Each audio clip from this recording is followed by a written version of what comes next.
Cuando el instante no basta, el análisis se encuentra con la realidad. Esto es Minuto a Minuto, más allá de la noticia, por Radio Monumental.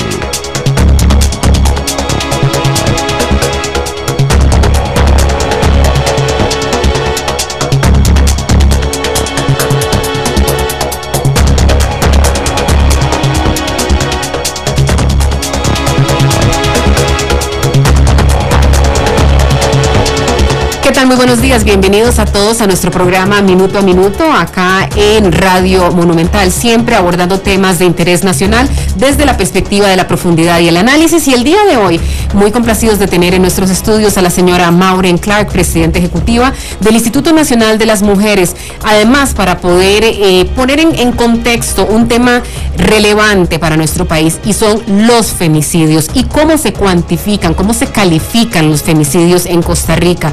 La visión, de alguna manera u otra, tradicional es el compañero que mata a su compañera. Eso eran los femicidios. Sin embargo, a lo largo de este año, la presidenta ejecutiva del INAMU, junto con el organismo de investigación judicial, o el Poder Judicial más bien, han venido desarrollando una visión mucho más integral para poder detectar lo que en realidad son los femicidios, porque había un subregistro de alguna manera u otra de la cantidad. No es que aumentaron, era que habían femicidios que no se registraban como tales. Doña Maureen, bienvenida y muchísimas gracias por estar con nosotros. Muchísimas gracias, Michelle, para permitirme conversar precisamente con este tema que nos preocupa sobremanera y sobre el cual quisiéramos sobre todo visibilizar la magnitud de la problemática y las características de esa problemática, y sobre todo qué estamos haciendo y qué deberíamos estar haciendo más las instituciones que formamos parte del Sistema Nacional de Prevención y Sanción de la Violencia contra la Mujer. Doña Maureen, decíamos que tal vez en la visión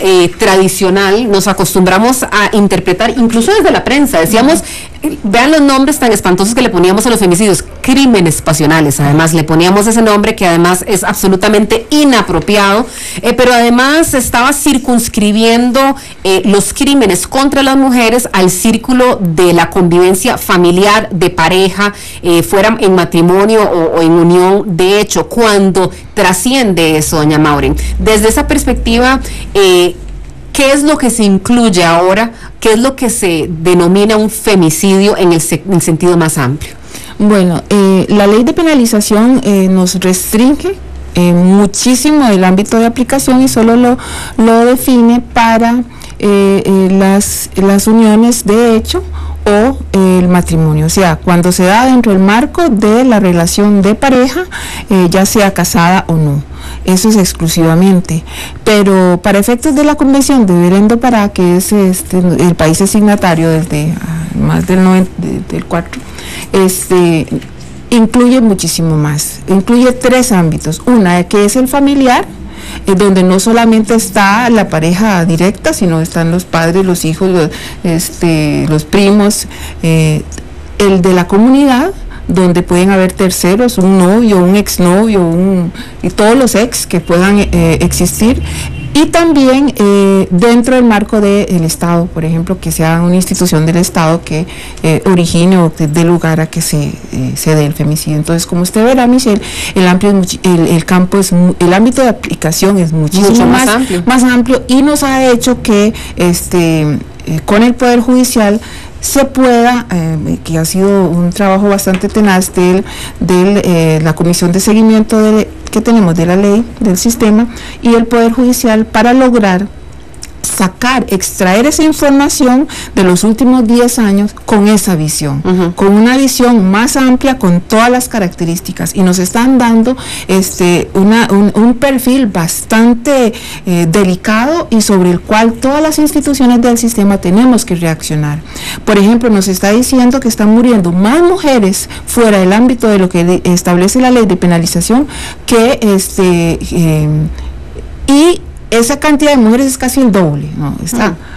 por ejemplo, el año pasado hubo 12 mujeres, según la ley de penalización, y para efectos de fuera de como delitos que caen dentro de la ley penal, del Código Penal, porque no es que se quede sin sanción, se sanciona, pero como no se cuantifican tampoco. No solo no se cuantifica, sino que la pena se da en función de otra figura que no corresponde.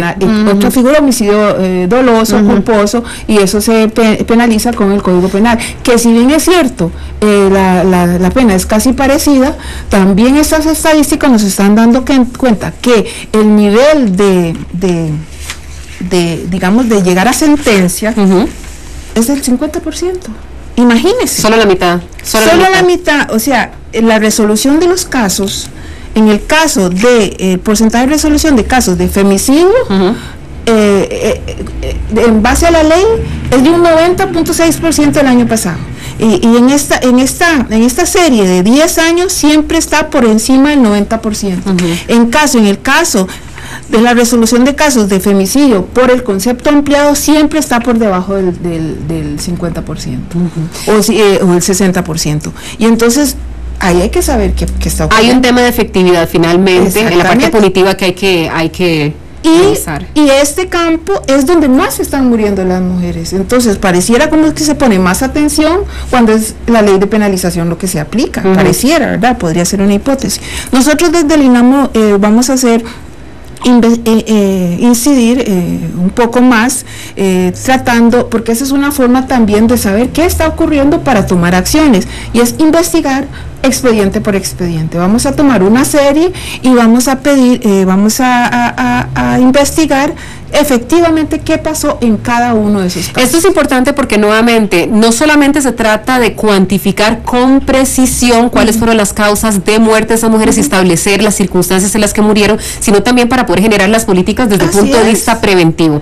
Aquí me gustaría, antes de avanzar un poquitito más, leerles precisamente la definición de femicidio de la Ley de Penalización de la Violencia. Este es el sentido tal vez más, diría uno, limitado. Dice, se impondrá la pena de prisión de 20 a 35 años a quien dé muerte a una mujer con la que mantenga o no una relación de matrimonio en unión de hecho, declarado o no. Pero ahí nos preguntamos, ¿femicidios no incluye también a la mujer que por su condición de mujer y esa asaltante dice es vulnerable, la asalta y la mata?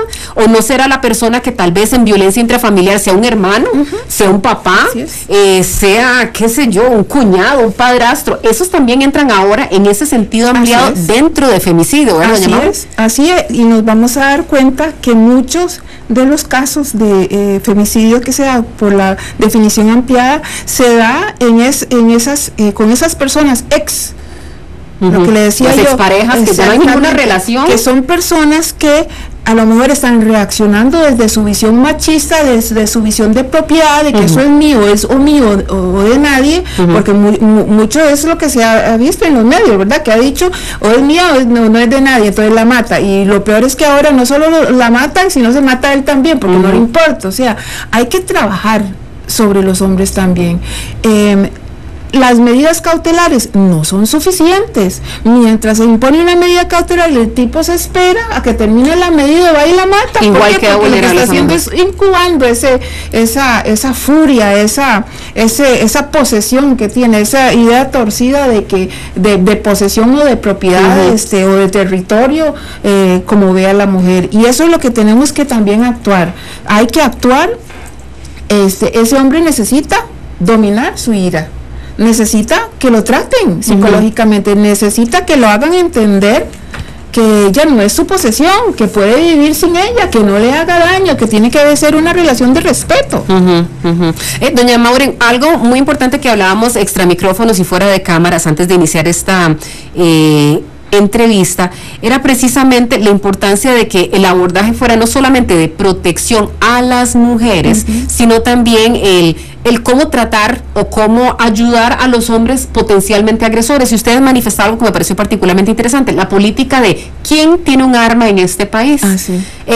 ¿Por qué finalmente cae un arma de fuego y estamos potenciando a un agresor que dice, bueno, hoy la golpeé, mañana no le doy plata, pasado mañana la mato con un arma de fuego. ¿Cómo esta lectura ampliada, lo que es un femicidio, podría tener incidencia en políticas que tal vez no se relacionen directamente, pero que pueden tener, por supuesto, que incidencia en el tema de los femicidios? Sí, muy atinado lo que señalas, porque resulta ser que estas estadísticas nos están diciendo que la mayoría de los casos se da por arma de fuego. Entonces, ¿por qué no establecemos una restricción a personas que tengan problemas antecedentes de que tengan medidas de protección o de violencia intrafamiliar? No se le permite tener un arma. Bueno, claro, la mayoría no va a ir a pedirle permiso para conseguir un arma, pero algo es algo, me parece. Y ese es el resultado que debe llevarnos este tipo de análisis y este tipo de visibilización de lo que está ocurriendo en la violencia contra las mujeres. ¿Por qué? Porque, como le insisto, no es solo visibilizar cuántas están muriendo, sino cómo están muriendo y qué podemos hacer para evitar, qué tenemos que hacer, si tenemos que mejorar en cuanto a otros protocolos que hicieran falta, o si tenemos que analizar si efectivamente la mujer está teniendo acceso al marco legal existente, es suficiente ese marco legal, qué tan eficaz está siendo, o sea, ella está logrando efectivamente la protección requerida, o se está quedando sola en esta maraña de institucionalidad, que si bien es cierto, el sistema lo establece, qué tan integrados estamos. Tenemos comisiones, tenemos escenarios, pero a la hora de que la mujer va solita y decide romper el círculo de violencia y llegar a alguna de las instituciones y pedir ese apoyo, deberíamos entre todos acuerparla, agarrarla y protegerla, pero también tenemos que ver qué hacemos con ese hombre, con el agresor que está haciendo el foco de la agresión contra ella, y que no le importa esperar, pero que se va a sacar. En su momento cumple finalmente con esa amenaza. Sí. Qué importante, porque estamos hablando aquí de mujeres que quieren salir del círculo de la violencia, salen incluso del círculo familiar con sus hijos. El INAMU entiendo que les da hasta albergues. Le damos albergues. Pero ¿qué pasa con ese agresor? Hay un círculo de protección en torno a la mujer, pero ese agresor anda allí suelto. Y esa mujer tiene que ir a una audiencia, tiene que declarar. Esos pasos entre la institución y demás son puntos vulnerables donde ella puede ser víctima. El caso aquel en Guanacaste, donde ella fue a visitar a su padre y la esperó ahí. O sea, ese hombre debió haber estado en algún otro lado, porque también se da el caso de que las mujeres, cuando pasa el tiempo, no sé si será que no miden el nivel de riesgo, el tipo de riesgo que están corriendo, o tal vez que crean que en el tiempo ya se le bajó, o qué sé yo, porque también no tenemos que olvidar que sea el ciclo de la violencia, ¿verdad?, dentro de la relación, y muchas veces la mujer cree que como me quiere tanto, entonces no me va a hacer daño, y es todo lo contrario. ¿Qué tanto necesita, qué tipo de apoyos institucionales requiere el INAMU para poder, ahora sí, cerrar el círculo, no solamente de apoyo y empoderamiento de las mujeres, pero también de poder darle ayuda a los hombres potencialmente agresores? Precisamente la Ley de Penalización contra la Violencia dice que es importante someter a la persona a un programa especializado para ofensores orientado al control de conductas violentas y a tratamientos completos psicológicos y psiquiátricos. ¿Quién se encarga de hacer eso? ¿Quién da ese apoyo psicológico? ¿Existe institucionalmente esa plataforma, o eso es algo que está escrito en la ley y vamos a ver si se cumple? Para las mujeres es el INAMU la que lo da, y recientemente una ley hasta nos faculta para darle patrocinio letrado, o sea, le ponemos un abogado, y en eso estamos tratando, porque las plazas están restringidas, y estamos tratando de darle ese tipo de asesoría y acompañamiento hasta donde se pueda. Pero en el caso de los hombres la ley es clara también, y usted lo dice ahí, establece que es el Ministerio de Justicia y el Ministerio de Seguridad los llamados a hacer esa parte.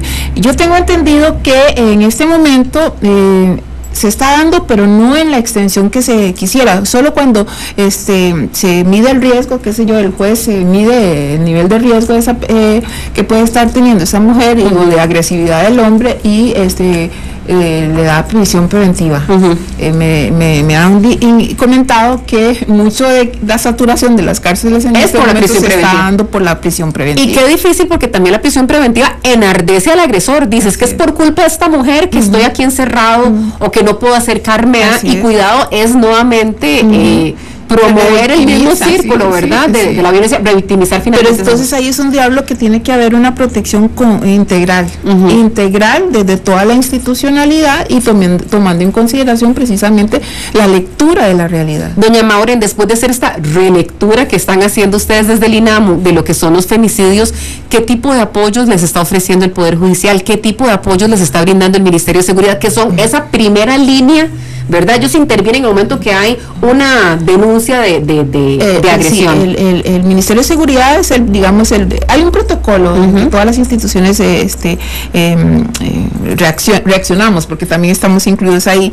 La fuerza pública es el primer punto de contacto. Bueno, el 911 en algunos casos, o la policía en algunos casos, pero yo siento que ellos sienten eso como una carga, porque muchas veces se quejan, sacan las estadísticas y se quejan que la mayoría de los llamados que reciben son de violencia doméstica, pero a mí me parece que eso es la reacción que ellos tienen que dar, es de apoyo en su momento. Es necesario, es fundamental y tienen que continuarlo dando. No solamente el crimen organizado es importante, también es importante que haya paz en los hogares. Imagina uno que piensa, es que hay otro pleitecillo en una casa, exacto, y ese pleitecillo potencialmente puede ser un homicidio. Que se está mirando como si fuera una cuestión de violencia intrafamiliar o de problemas intrafamiliares que no deberían quitarnos tiempo. Me parece que no, es de prioridad el evitar la muerte de una mujer, y ya tenemos los números suficientes de mujeres muertas que nos llaman la atención de que eso debe ser una prioridad dentro de la seguridad ciudadana, la violencia contra las mujeres, porque no ha ido en reducción, ha ido en aumento, y haciendo la lectura adecuada nos estamos dando cuenta que los números son más de lo que se ha dicho. Dice usted, doña Mauren, que al hacer esta lectura ampliada, más allá del círculo de la convivencia en pareja, en unión de hecho o en matrimonio, casi que se duplican las estadísticas. Casi no se duplican. ¿Cuáles son esas circunstancias en donde la mujer se ve como víctima finalmente de hechos violentos? ¿Cuáles son esos principales crímenes? Bueno, son las relaciones de pareja, para empezar, o las relaciones de exparejas, o dentro de la comunidad. Hay otro detalle que no había mencionado, y es que la mayoría de esos casos van combinados con violaciones. No solamente es el homicidio. No es el homicidio de la persona como tal, sino que se le viola cuando se da en la comunidad. En esos otros casos van relacionados íntimamente con la violación. Entonces son delitos sexuales que se dan por la condición de género, nuevamente. Por eso es que hablamos de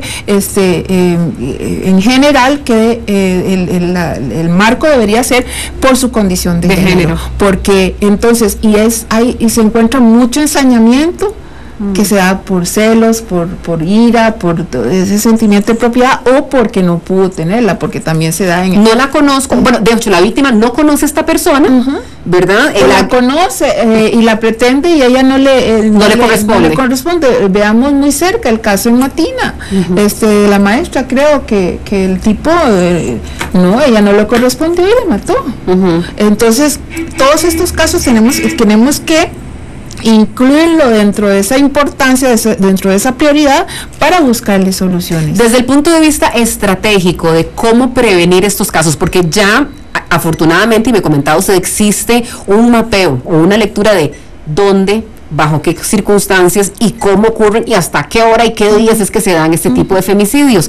Desde el punto de vista del abordaje estratégico, ¿qué es lo que podría cambiar a partir de, ahora sí, estos son los números que se duplican de femicidios en el país? Se duplican no porque hubo más, sino porque estamos contándolos como tiene que ser. A mí me parece que todas las instituciones involucradas, y vuelvo a insistir, deberíamos primero tenerlo como prioridad, el análisis, la relectura que estamos haciendo, incluirlo dentro de las estrategias de su responsabilidad para prevenir, porque por ejemplo existe dentro de ese entramado estructural que tenemos del sistema, existe un nivel que es la comisión de seguimiento, donde participan diferentes instituciones analizando la realidad de lo que está ocurriendo. Entonces, por ejemplo, en el caso del OIJ, que tiene, me acabo de enterar, que tiene un mapeo de riesgos de toda el país, eso nos podría servir para que cuando cuando se analicen las medidas de protección, las redes de violencia que también existen a nivel de las comunidades tengan claro cuáles son los niveles de riesgo que tienen las personas, las mujeres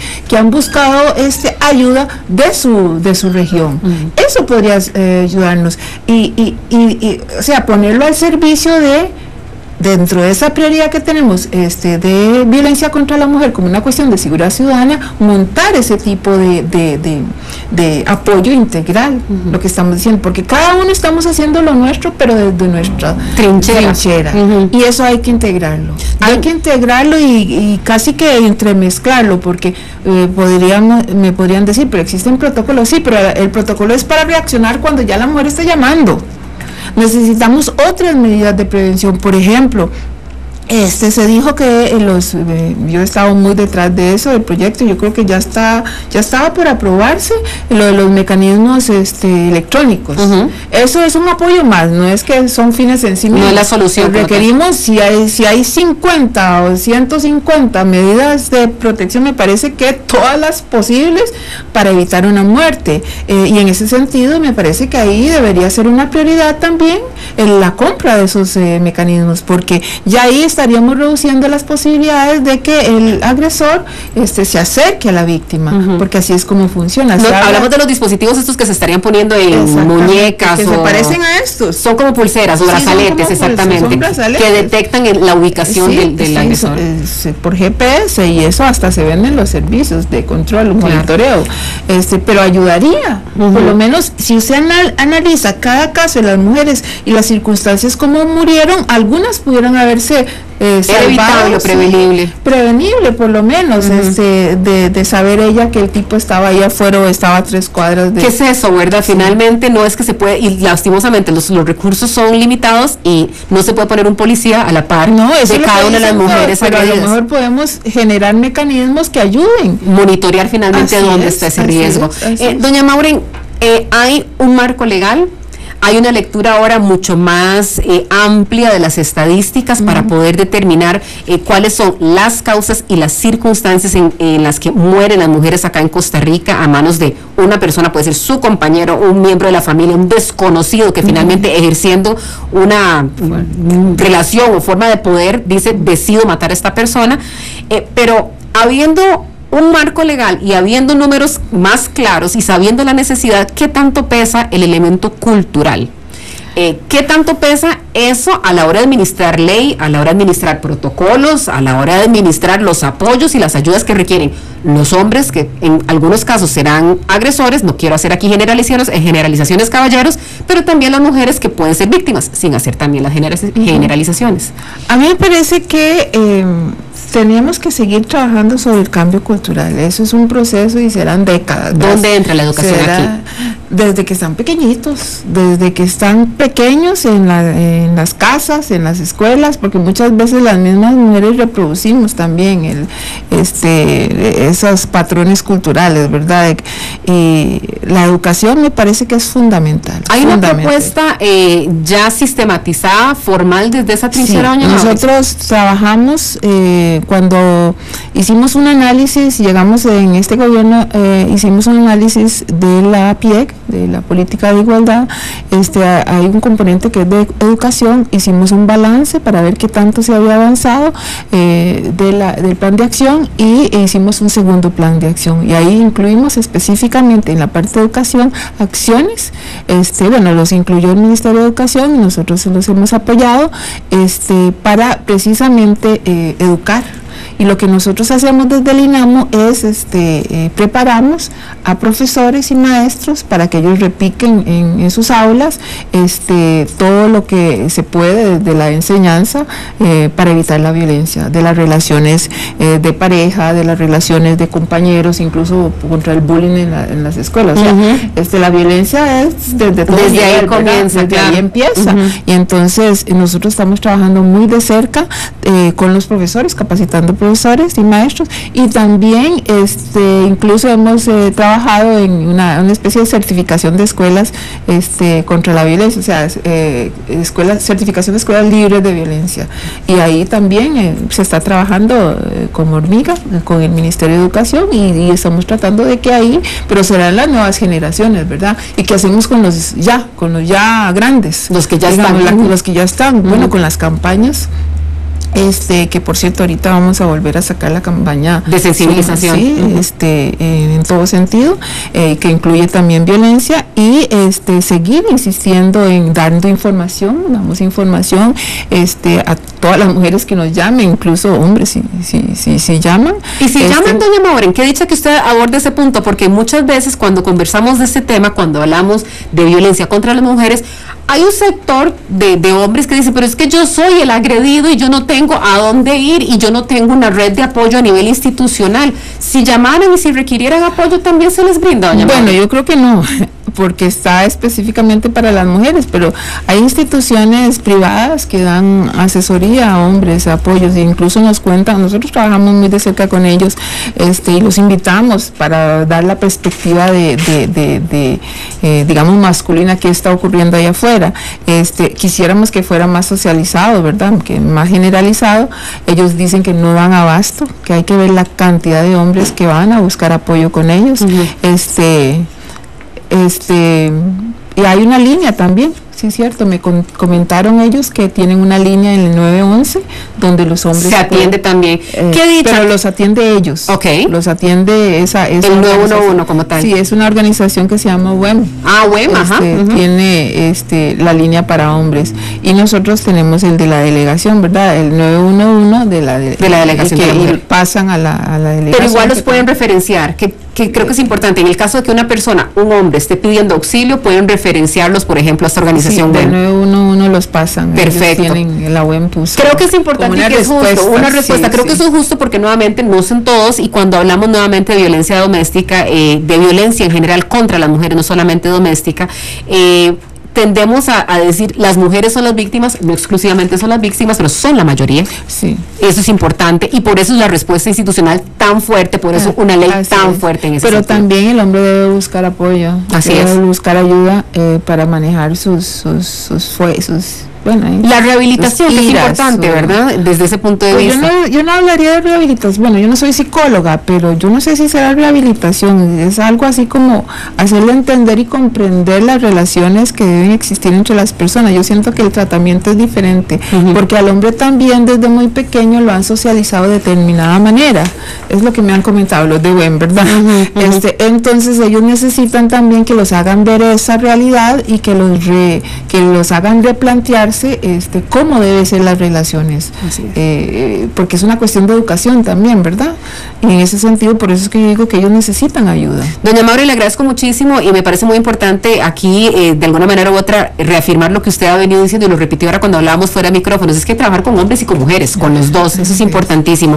Y muchísimas gracias. Vamos a darle nosotros, por supuesto, que seguimiento a este tema de lectura más amplia de los casos de femicidio en el país, y gracias por darnos el tip de lo que pasa en el caso de los hombres, que pueden también acudir a ciertas instituciones que le ayudan. Si usted tiene una situación de violencia o necesita tan solo orientación en este tema, usted puede llamar al 911, sino también a la Delegación de la Mujer al 2253-1368, se lo repito, 2253-1368 y al 2233-7895.